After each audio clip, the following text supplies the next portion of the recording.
Konnichiwa minasang, in today's video samahan niyo po kami mag pre-med. It's September 1, first day ng September, pre-medical departure namin. Ngayon nagpre-prepare ako ng aking damit para mamaya pagkatapos kong maligo, naka-ready na yung mga gamit ko. Umagang umaga nakagayak na kami kasi malayo-layo din ang pupuntahan namin na clinic. Marami pang sasakyan ng aming sasakyan. Ha? Ano daw? Basta yun na yun. Kayo na mag-adjust. After ng ilang minuto tapos na akong maligo at ngayon nag-aayos na habang kausap ang mga kasama ko at si Papa Jun. Namimiss ko na yung papa namin.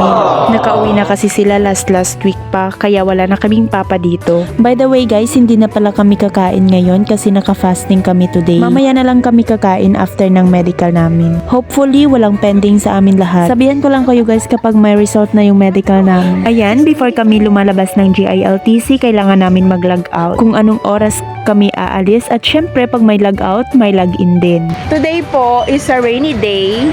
Kaya we need cut. Anong cut?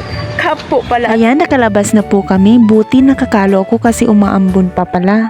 By the way, hinihintay namin yung isang kasama namin. Kasi nga, nag-chat siya kagabi na makikisabay daw siya. And then, ngayon wala pa siya.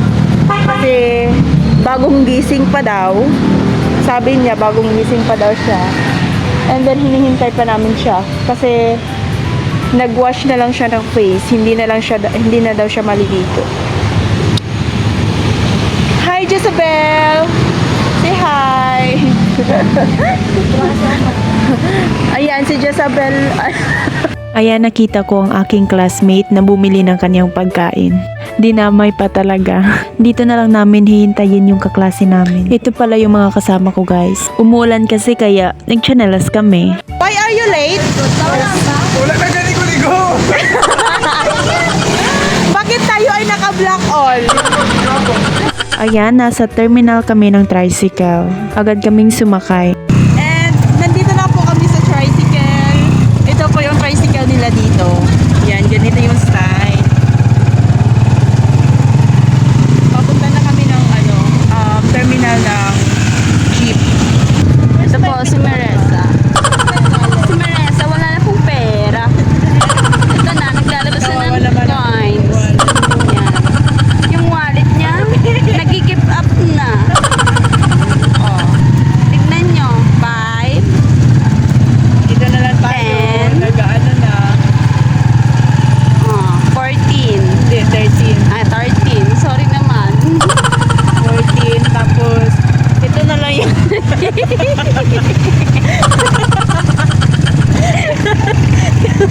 Dapat masampo to para magiging ano na. Peace. Sayang-saya po siya. Sampo kayo. Play. Oh, yan. Pak. Hindi, meron pa naman ako. Lipak, Yan, lipak. upo siya. Pag mag-grocery. Oh, yan na. Nakakuha na ang bakula. Kulang pa ng isang Oh, nagkulang ang kanyang pera. Yan kasi, hindi binibilang ng maayos.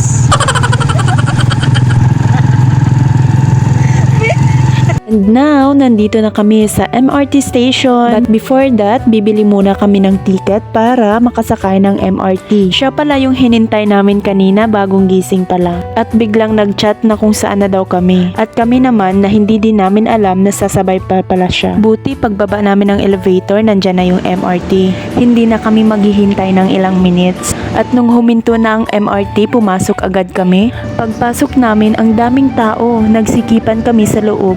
Buti may mga magagandang loob at pinaupo agad kami. Tingnan mo yung isang kasama ko, parang may sariling mundo. Dahil walang pakialam ito sa mundo ng tao. Ay, oo nga pala, nakalimutan ko. Siya pala ay may taglay na kapangyarihan na may brilyante ng heya. At nakarating din sa last station ng MRT. Pagkatapos, lilipat na naman kami sa LRT. Ito na ang last ride namin para makarating ng clinic. Pagdating namin ng clinic, oh gosh, ang daming tao. Napaisip agad ako kung matatapos kaya agad namin ito in one day dahil sa sobrang daming tao. Dahil may taglay na kapangyarihan ng kasama ko, natapos agad namin ang medical in one day. Sa part ng medical namin, dito kami kinakabahan. Ito ay tinatawag na PE. Yung kasamahan ko ay tawang-tawa. Basta ma-experience nyo to kapag mag-a-abroad kayo. Every time na pumapasok kami, kinakabahan kami. At every time na lumalabas din kami ay natatawa. Ipapakita ko sa inyo ang mga reaksyon ng mga kasamahan ko. First person. Ayan, tinatawag na siya. Tingnan natin yung reaksyon niya paglabas. Pagkatapos niya, ako na naman. Wala talagang tao na hindi ka mapapasmile or mapapangiti kapag lumabas ka sa pintuang ito. At yun, natapos din ang medical namin. Waiting na lang po kami sa result. Thank you for watching.